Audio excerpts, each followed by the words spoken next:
Welcome back dear students. तो students, आज का जो हमारा टॉपिक है इसमें जो क्रोनिक किडनी डिजीज़ CKD के बारे में हम डिस्कस करेंगे।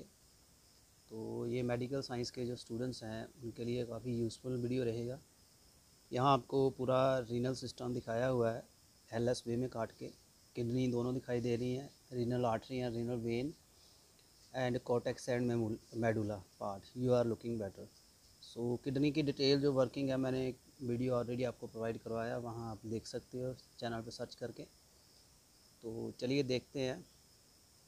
क्रोनिक किडनी डिजीज़ है, एक लॉन्ग स्टैंडिंग है, 3 मंथ से ज़्यादा अगर हो, किडनी का जो फंक्शन है वो धीरे धीरे इम्पेयर हो जाते हैं, कम हो जाते हैं। इसमें जो ग्लोमेरुलर फिल्ट्रेशन रेट है GFR, यानी बोमन कैप्सूल जो, और आपका जो ग्लोमेरुलस है कैपिलरी का नेटवर्क, रीनल कार्पसल कहते हैं, कितना वो कर देता है फ़िल्टर 1 मिनट में। अगर 60 ml से कम कर रहा है लगातार 3 से ज़्यादा मंथ हो गए हैं तो किडनी डैमेज की ओर जा रही है, बट शो नहीं होगा कि किडनी अभी डैमेज हुई है। तो ये इसका रिमार्केबल साइन है। धीरे धीरे जो GFR है, फिल्ट्रेशन रेट है, वो धीरे धीरे कम होना शुरू हो जाता है। तो ये फर्स्ट ऑफ ऑल इससे ही हम कैटेगराइज कर लेते हैं।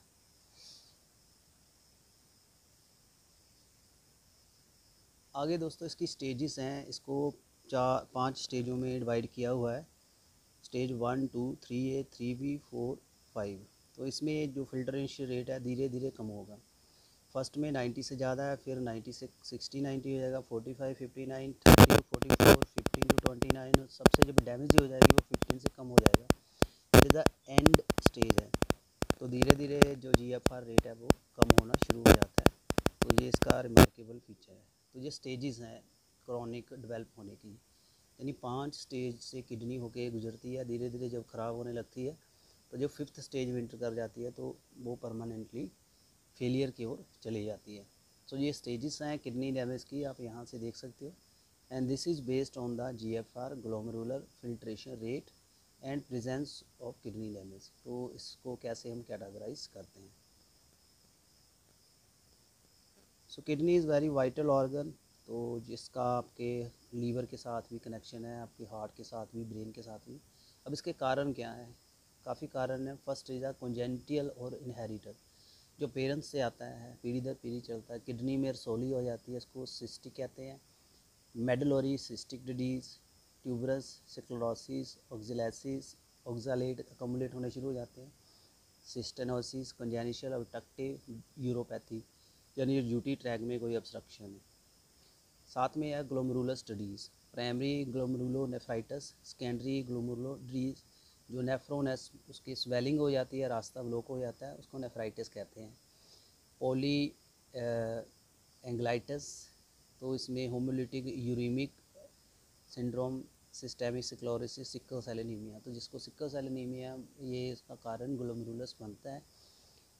उसके बाद है बस्कुलर डिजीज़। बस्कुलर डिजीज़ में हाइपरटेंशन रह रहा है, उसका BP ज़्यादा है, और hyprosclerosis, sorry nephrosclerosis, reno vascular disease, small and medium size vessel vasculitis, ये इसके कारण है।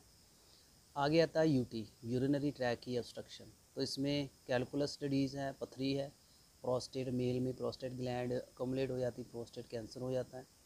पेल्विक ट्यूमर है, पेल्विक एरिया में ट्यूमर बन जाएगा जहाँ जो दोनों बोन जुड़ती हैं। और सिस्टोसोमियासिस, जो ब्लड फ्लूक होता है, ये भी ब्लैडर को डैमेज करता है। उसके बाद है tubulo intestinal disease. Tubulo intestinal में आपके आ जाएगा schistosomiasis, reflex nephropathy, tuberculosis, diabetes mellitus and sickle cell anaemia. बाकी है इसके क्लिनिकल फीचर्स। क्लिनिकल फीचर में यूरीमिया जो है, जो यूरिया अकम्युलेट होना शुरू हो जाएगा आपके यूरिन में, आपका यूरिन में यूरिया नहीं जाएगा, आपके ब्लड में यूरिया बढ़ना शुरू हो जाएगा 40 मिलीमोल पर लीटर में। ये जब वैल्यू बढ़नी शुरू हो जाती है तो उसको हम देख लेते हैं सीरम में। सिम्टम है इसके neurological, psychological, other, CBS, renal, peripheral, gonad, GIT। Neurological में आ जाता है, आपके ब्रेन को जो करेगी, आपकी कॉन्शियसनेस को डैमेज करती है, और सीजर, झटके लगते हैं, और माइक्लोनिक ट्विचिंग, इंसोमिनिया हो जाता है। साइकोलॉजिकल, मेंटल, धीरे धीरे हेल्थ ख़राब होगी स्लोली, IQ लेवल कम हो जाएगा। CVS में यूरोमिक पेरिकार्डियासिस, हाइपरटेंशन, PVD, हार्ट फेलियर हो जाता है। अदर में मिलेसिस, पेरिफेरल पल्मोनरी एडीमा, अनीमिया हो जाता है। और रीनल में आपके नक्टूरिया, रात को यूरिन आना, पॉलीयूरिया, बार बार यूरिन आना। और आपके गोनाड में फीमेल को पीरियड आने बंद हो जाएंगे, एमेन्यूरिया, पेनिस का इरेक्शन कम हो जाएंगे, रेक्टाइल डिस्फंक्शन हो जाता है। और पेरिफेरल न्यूरोपैथी में पेनिस एंड लेग सिम्टम, जो नीचे की जो पिन्नियाँ हैं, लेग लोअर है, थाई के नीचे जो लेग घुटने के नीचे एरिया वो काम नहीं करता, पेन रहती है टांगों में। और उसके बाद anorexia, loss of weight, nausea, vomiting, diarrhoea, जो GT इन्फेक्शन से।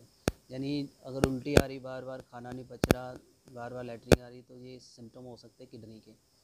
साइन पेलोर, इंक्रीज फोटोसेंसिटिव पिगमेंटेशन, यानी जो किडनी का पेशेंट है वो उसकी स्किन चेंज हो जाती है, स्किन उसकी ब्लैक हो जाएगी, ज़्यादा धूप में रहेगा, brownish colouration, nails brown colour के हो जाएंगे। Scratch mark due to uraemic pruritus. उसके बाद है sign of fluid overload, body में स्वेलिंग आ जाएगी बेसिकली जो एंकल एरिया में, और आपका पफ़ी फेस हो जाता है। पेरिकार्डियल के पेरिकार्डियम में पानी फ्लूइड कम्बलेट होना शुरू हो जाता है।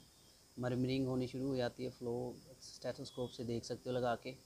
Glove and stocking peripheral sensory, तो वहाँ आपके जो हाथ पैर जो सुन्न होने शुरू हो जाएंगे। इन्वेस्टिगेशन में पहले कंफर्मेशन डायग्नोसिस है, फिर असेस है जो कंफर्मेशन को साथ में चलती है, लास्ट में डिटरमिन इटियोलॉजी। इसमें serum creatinine, blood urea, glomerulus filtration rate, UFR, USS, KUV, ये जो पैरामीटर्स हैं इनको स्टडी किया जाता है, ये ब्लड टेस्ट होते हैं, इससे आपका पता चल जाता है। इसमें RFT, LFT में पता चल जाता है। बाकी electrolyte, fast glucose level, calcium phosphate, uric acid, lipid profile, ECG, echocardiography से बाद रीनल की बायोप्सी भी हो जाती है, FBS, fast blood sugar, x-ray वगैरह, ये कंफर्मेशन है। उसके बाद इसमें आती हैं कॉम्प्लिकेशन, जिसको किडनी की प्रॉब्लम है उसको क्या क्या कॉम्प्लिकेशन हो जाती है। तो इसमें स्टूडेंट्स जो मिनरल एंड बोन डिसऑर्डर है, hyper parathyroidism, bone disease, osteomalacia, osteoporosis, osteosclerosis, endemic bone disease, ये सारी हड्डियों से रिलेटेड बीमारियां हैं। कार्डियोवास्कुलर कॉम्प्लिकेशन, हार्ट में ब्लॉकेज हो जाएगी, काम नहीं करेगा। मेटाबॉलिक अबनॉर्मेलिटी, गोट अकोमुलेशन हो जाती है फैटी यूरिक एसिड की जॉइंट्स में, insulin resistance and hyper cholesteremia. Endocrine abnormity, hyper prolactinemia, loss of libido, male and female की सेक्सुअल डिज़ायर खत्म हो जाती है, पेनिस का इरेक्शन कम हो जाएगा, पीरियड अबनॉर्मल आएंगे, ख़त्म भी हो जाते हैं। इम्पेयर्ड ग्रोथ ऑफ हाइपोथायराइडिज्म हो जाता है, नर्वस एबनॉर्मेलिटी और गैस्ट्रिक स्किन डिजीज़ आ जाती हैं, ये कॉम्प्लिकेशंस इसके साथ बनती हैं। अब इसको मैनेजमेंट कैसे करना है, डायग्नोसिस अगर CKD का हो जाए, and finding the specific cause if present, इसका ख़ास कारण पहले ढूंढते हैं, फिर उस कारण को रोकते हैं। GFR जो है कम ना हो उसको बढ़ाने की ओर ध्यान देते हैं। इसमें है Reno protection, tight BP control, BP बढ़ने नहीं देना, प्रोटीन यूरिया, प्रोटीन यूरिन में कम करना, डेली प्रोटीन का कंटेंट बढ़ाना क्योंकि ब्लड में ही प्रोटीन कम हो जाएगा। Loss of protein diet lead to malnutrition, ज़्यादा प्रोटीन भी कम देंगे तो डाइट कम हो जाएगी, यानी बॉडी में प्रोटीन की कमी आ जाएगी। और HbA1c ये टेस्ट होता है, इसमें 3 मंथ में शुगर का कंटेंट पता चल जाता है। स्टंट जो है वो पाए जा सकते हैं कोलेस्ट्रॉल को कम करने के लिए। और अवॉइड नेफ्रोक्सी, मैनेजमेंट के लिए nocturia, pruritus, restless syndrome, nausea, vomiting, tiredness, इसके लिए कैसे मैनेज करते हैं साथ में लिखा हुआ है। जुडिशियस यूज़ ऑफ डायरेटिक जो है पेशाब ज़्यादा या कम करना, हाइपरटेंशन, BP कम करना, उसके लिए ड्रग्स होती हैं। स्किन मॉइस्चर, एंटीहिस्टामिन पिल्स वगैरह दे सकते हैं। पार्किंसन डिजीज़ मेडिएटर्स हैं वो दे सकते हैं। एसबो एंड स्वोलो लेग हो जाती है, इसके लिए डायरेटिक, यूरिन से सारा पानी बाहर निकल जाए कोशिश करेंगे। डाइटर टैबलेट होती है, ज़्यादा देते हैं।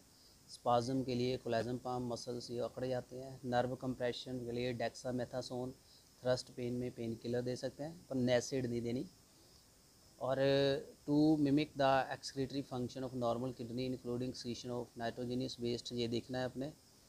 और हीमोडायलिसिस एक अल्टरनेटिव है इसके लिए, जब ज़्यादा ही डैमेज हो जाता है तो डायलिसिस एक डायलाइज़र मशीन होती है, सेमी परमिएबल मेम्ब्रेन है, सेल्फिन मेम्ब्रेन, वो कोलाइडल पार्टिकल छोड़ के बाकी सारी इम्प्योरिटी फ़िल्टर कर देती है। इस मशीन से सारा जो आपका ब्लड है गुजारा जाता है और साफ़ किया जाता है यूरिन को, ब्लड को द्वारा फिर बॉडी में जाता है। तो इसमें मेन आर्टरी जो आपकी थाई की होती है, जो आपकी ब्रेंकियल वेन है उसमें लगाते हैं। एक वेन में ब्लड निकलेगा, दूसरी में इंटर करेगा साफ़ होके। हीमोफिल्ट्रेशन है, इसमें पोटाशियम, सोडियम, यूरिया, फोस्फेट वगैरह को साफ़ किया जाएगा सेमी परमेबल मेम्ब्रेन से। और इसमें बफर होते हैं, सोल्यूशन बायो होते हैं। पेरिटोनियल डायलिसिस, पेट की जो पेरिटोनियल स्किन है वहाँ भी वो पाइप फिट कर देते हैं, डायलाइज़र मशीन, तो उससे भी करते हैं। जो बेसिकली बच्चों में होती है, जो उनका अकोमोलेशन ज़्यादा पेट में होगी फ्लूइड की, वहाँ से फ्लूइड निकालते जाते हैं। That is the peritoneal. Haemofiltration मैंने आपको बता दिया अभी, हीमोडायलिसिस के बारे में बता दिया। रीनल रिप्लेसमेंट, रीनल कई बार किडनी ट्रांसप्लांट करना पड़ता है, बट इज़ रिस्की, इसके सक्सेस चांसेस कम है। So student, this was all about tutorial. कैसा वीडियो लगा काइंडली कमेंट करना। तो आपको किडनी की केयर करनी चाहिए, इट इज़ वाइटल ऑर्गन, और किडनी अच्छी है तो you can face any stress. Thank you very much.